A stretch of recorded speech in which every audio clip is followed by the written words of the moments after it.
Pak Gita kan ya mungkin dengan segala macam pengalamannya Pak Gita, baik di government atau di bisnis, untuk ngasih saran ke kita gitu Pak Gita, menghadapi pasca COVID ini yang masih uncertainty, kira-kira 3 tips apa nih Pak Gita untuk kita bisa survival mode, karena kan kadang-kadang runway-nya kita nih ada yang bilang sampai Juni, Juli cash-nya kita nih Pak Gita.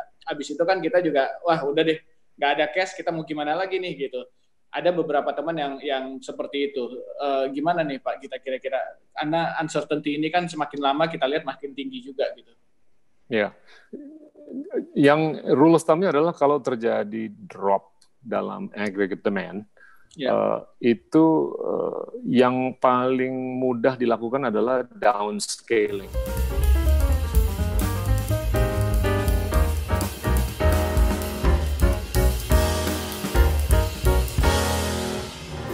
You know, I really like your point about path to profitability, but kita kayaknya lacking Pak contoh-contoh companies out there that can make it into great companies yang path to suksesnya tuh in a very short period of time ya.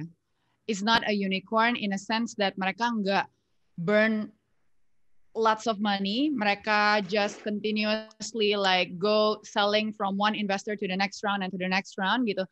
Hampir nggak ada Pak role model yang kita lihat gitu, karena I mean companies like us yang ada di sini kan kita nggak ada yang unicorn ya, kita we're just making we're hoping to get revenue and at the end of the day we get profit gitu. Tapi kan contoh-contoh yang sekarang terjadi yang di luar sana yang akhirnya jadinya besar walaupun belum profitable, every single one they use huge budget untuk user acquisition, sehingga at some point it's gonna be too big to fail lah gitu ya at the end of the day, karena there's gonna be so many people who are gonna be invested in this company and they're gonna try to make it work gitu. Jadi not saying that these are bad, tapi the Gojeks and the Tokopedias of the world, that's where they're at, and it seems like they kept on being validated for it gitu kan. Jadi dari pemerintah pun dapat support dan dari mana-mana dapat support, right? And now that they're so big, mereka punya ojek driversnya berapa gitu. Jadi it's gonna be hard to let them fail, right? What do you think about that, Pak? Yeah. There's space for everyone on this planet, ya kan? There's space for the names you've mentioned, tapi juga ada space untuk pemangku kepentingan Farina dan Andini dan Abi dan Real. Kalau menurut saya, ya saya terlibat di beberapa venture capital yang dilihat tuh hanya 2 sekarang. Itu path to profitability sama scalability.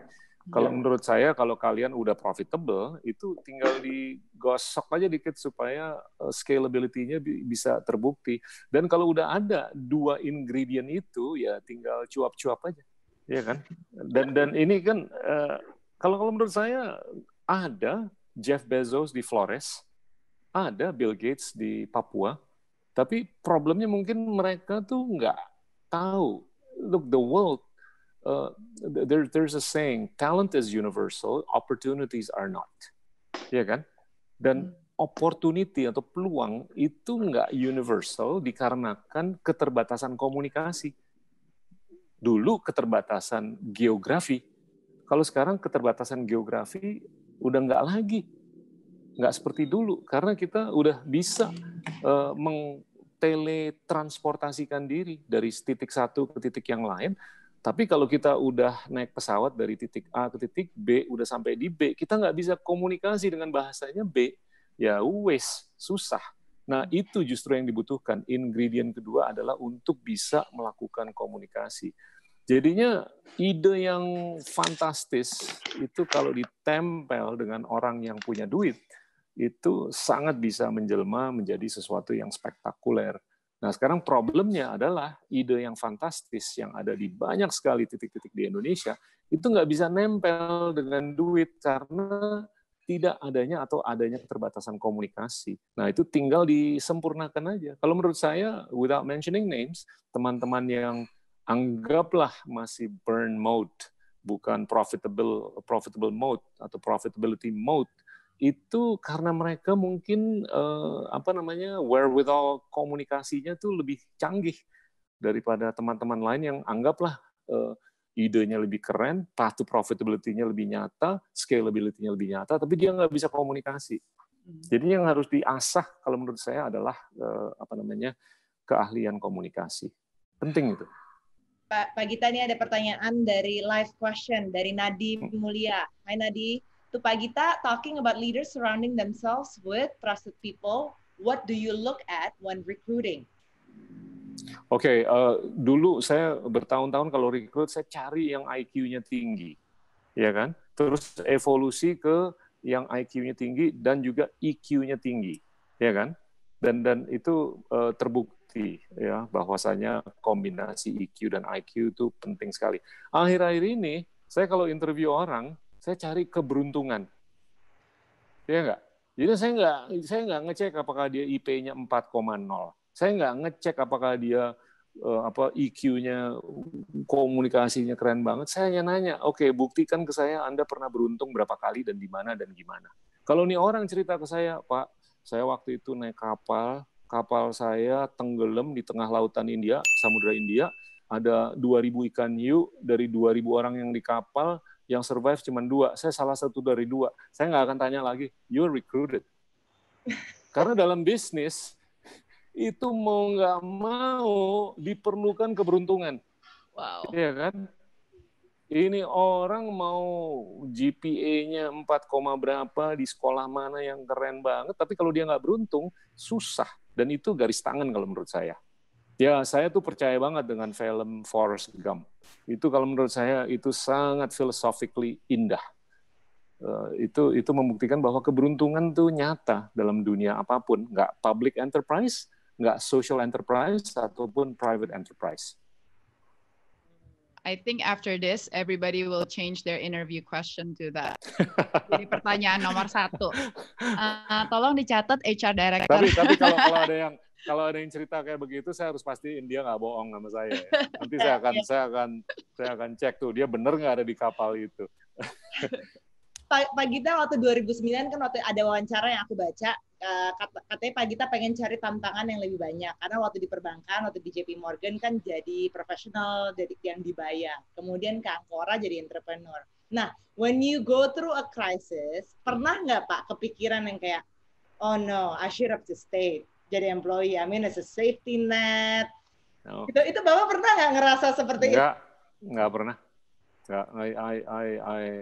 Saya dulu tuh emang belajar untuk jadi musisi dan saya mengemari, saya dasarnya dulu belajar klasik, tapi saya pindah ke rock, metal, dangdut dan segalanya. Tapi saya akhir-akhirnya di jazz kan, dan di jazz itu sangat kaya dengan improvisasi.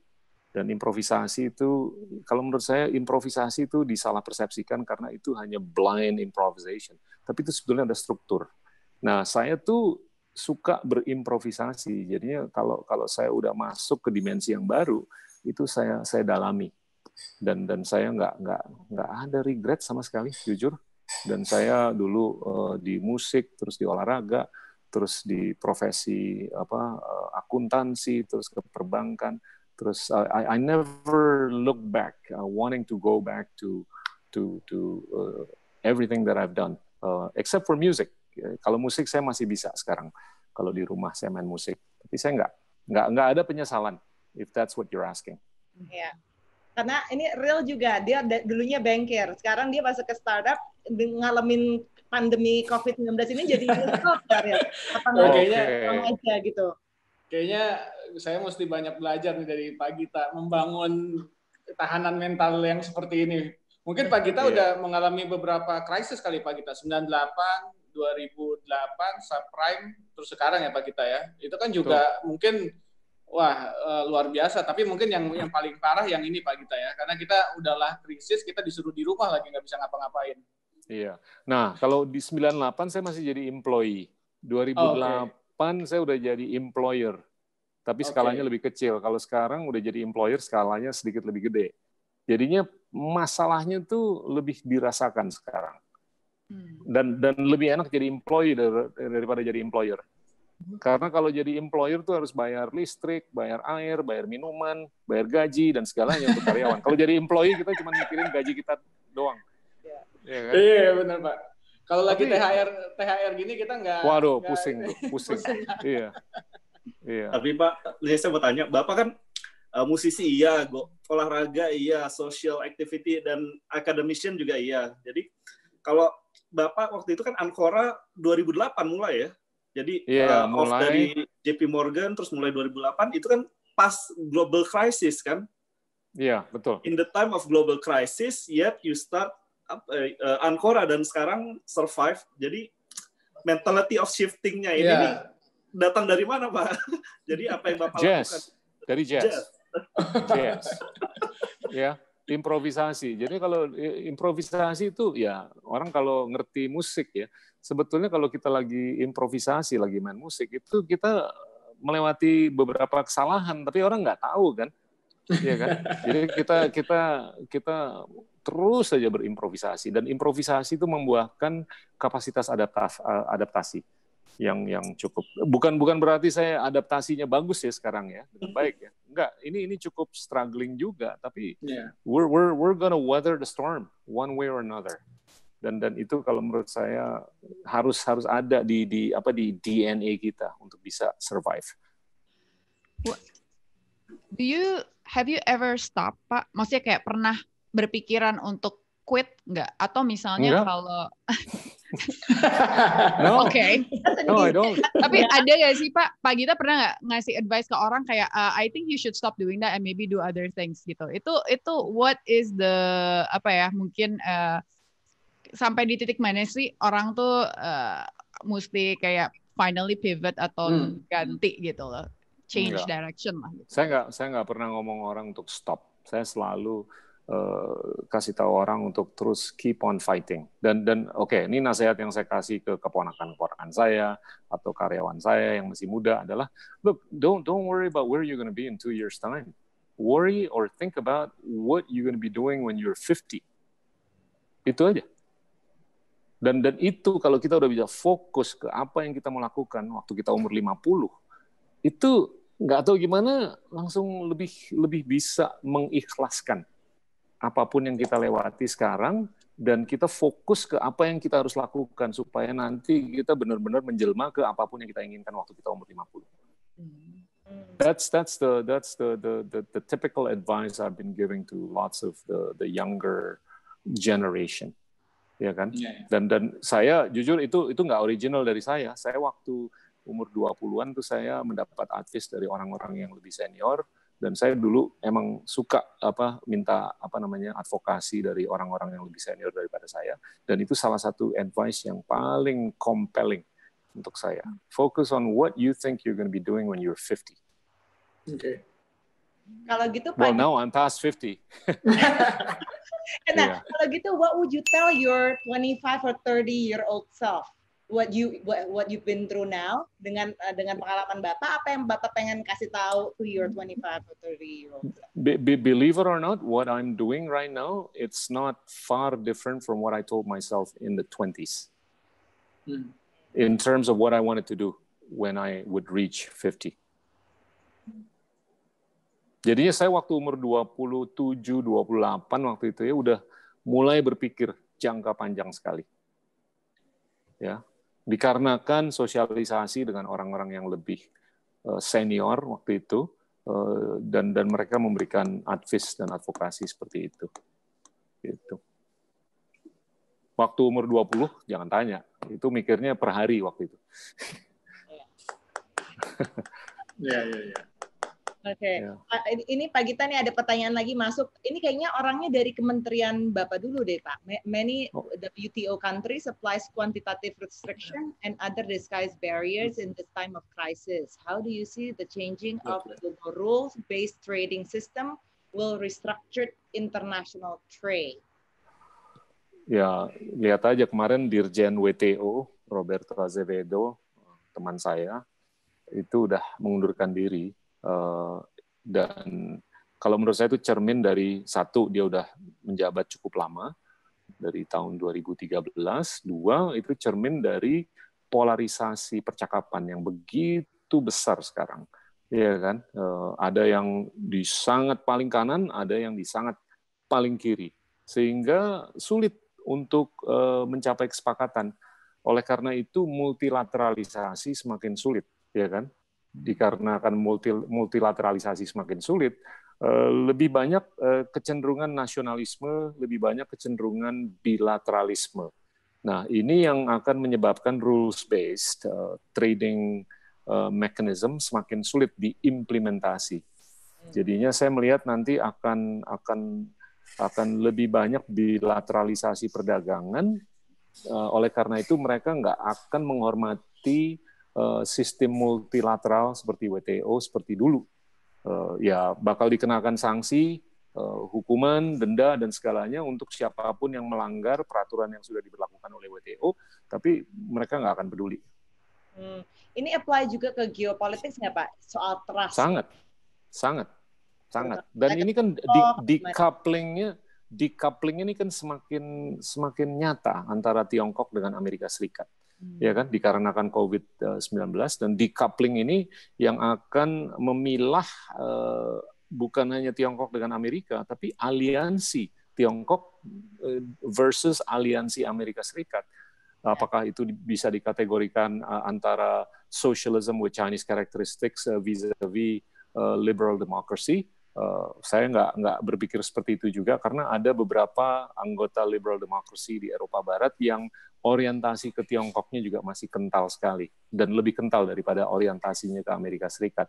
Tapi kalau di Asia itu seperti Jepang, Korea Selatan itu masih sangat beraliansi dengan Amerika Serikat, dan itu nanti akan memilah untuk periode tertentu dalam beberapa tahun ke depan ini.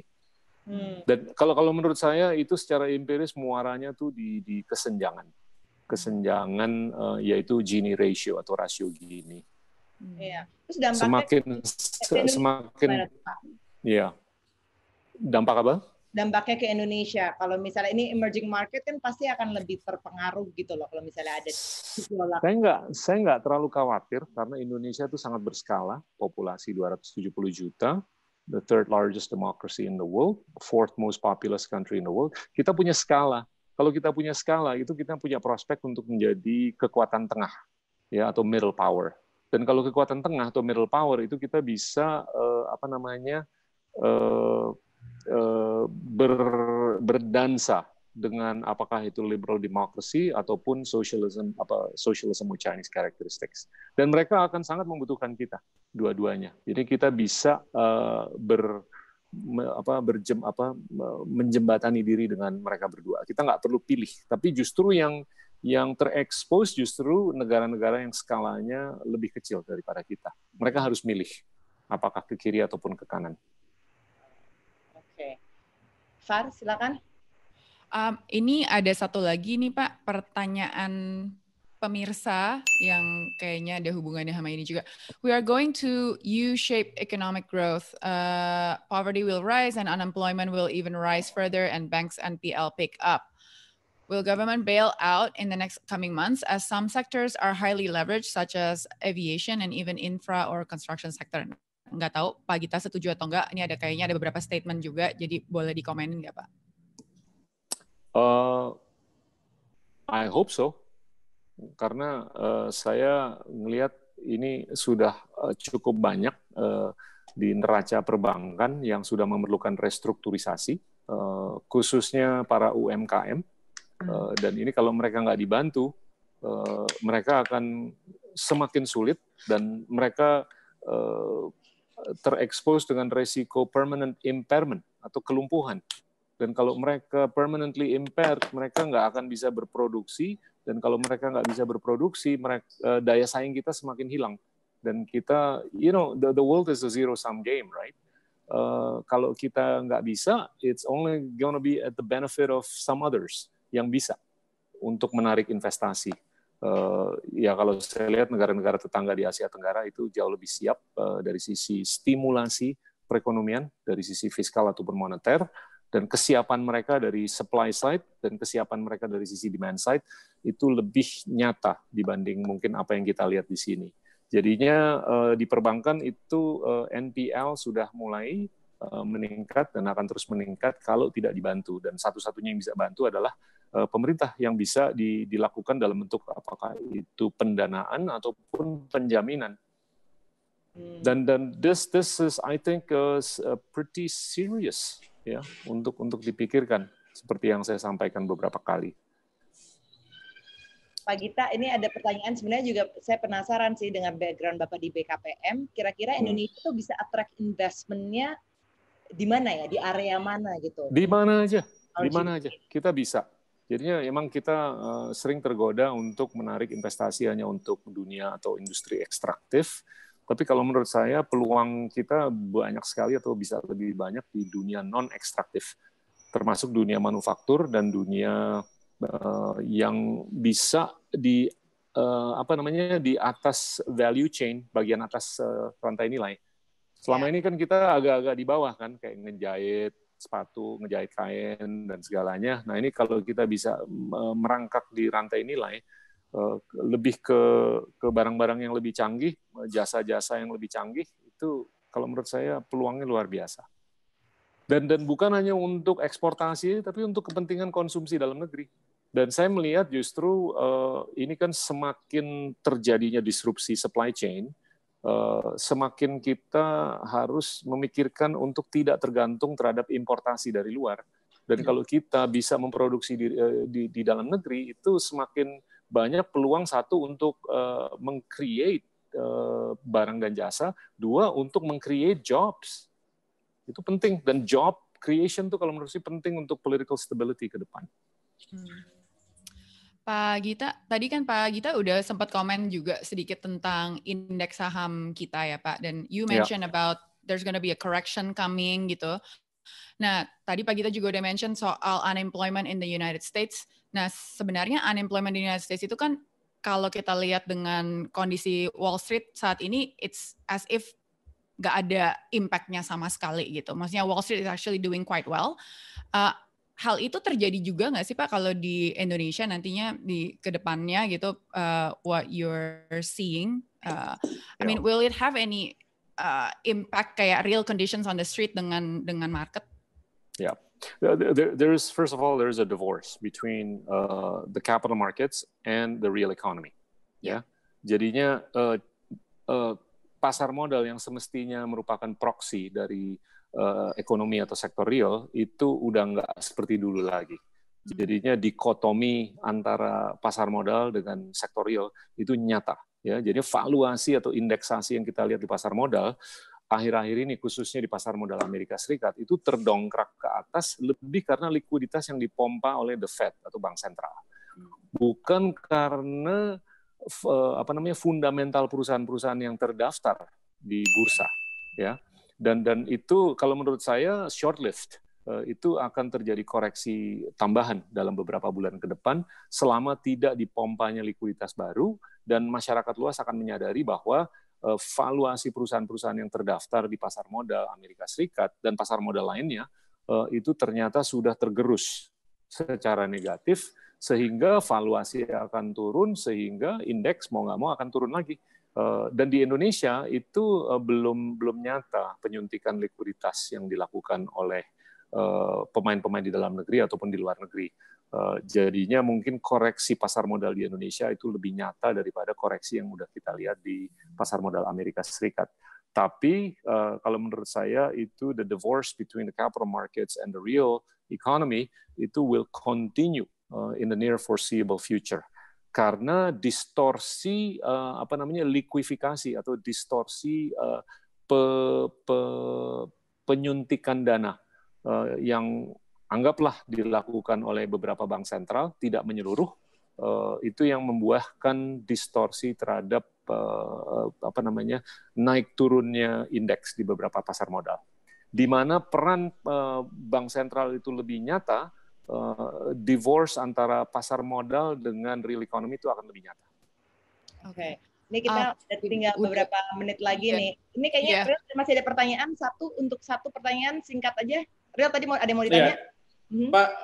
Pak Gita kan ya mungkin dengan segala macam pengalamannya Pak Gita baik di government atau di bisnis untuk ngasih saran ke kita gitu Pak Gita, menghadapi pasca COVID ini yang masih uncertainty, kira-kira 3 tips apa nih Pak Gita untuk kita bisa survival mode, karena kan kadang-kadang runway-nya kita nih ada yang bilang sampai Juni, Juli cash-nya kita nih Pak Gita. Habis itu kan kita juga wah udah deh nggak ada cash, kita mau gimana lagi nih gitu.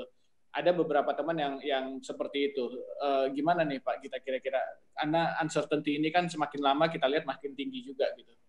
Ya, yang rule of thumb-nya adalah kalau terjadi drop dalam aggregate demand, itu yang paling mudah dilakukan adalah downscaling, down class, jangan up class. Ya, semakin kita ke up class, semakin rentan.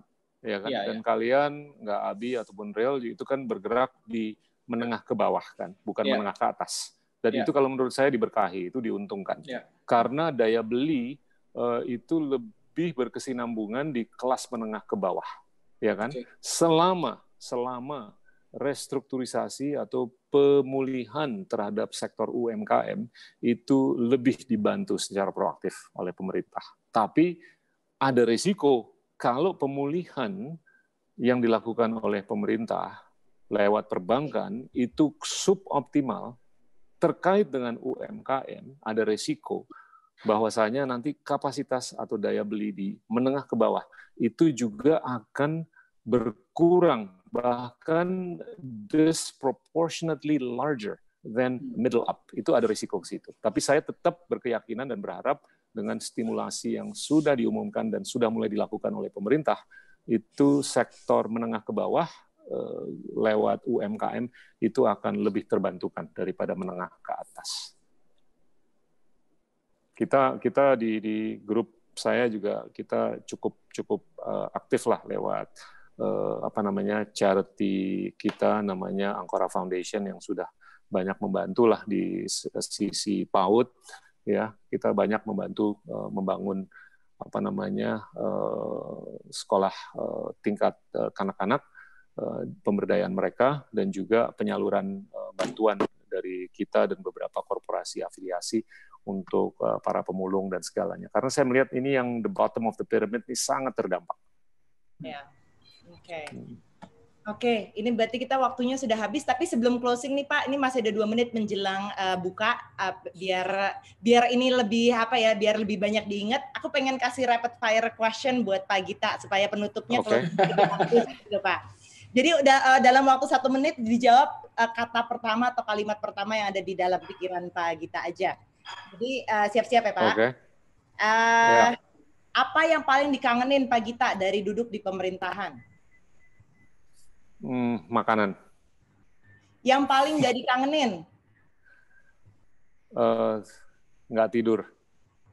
Aktivitas yang paling pengen dilakukan setelah pandemi ini berakhir? Berolahraga, outdoor.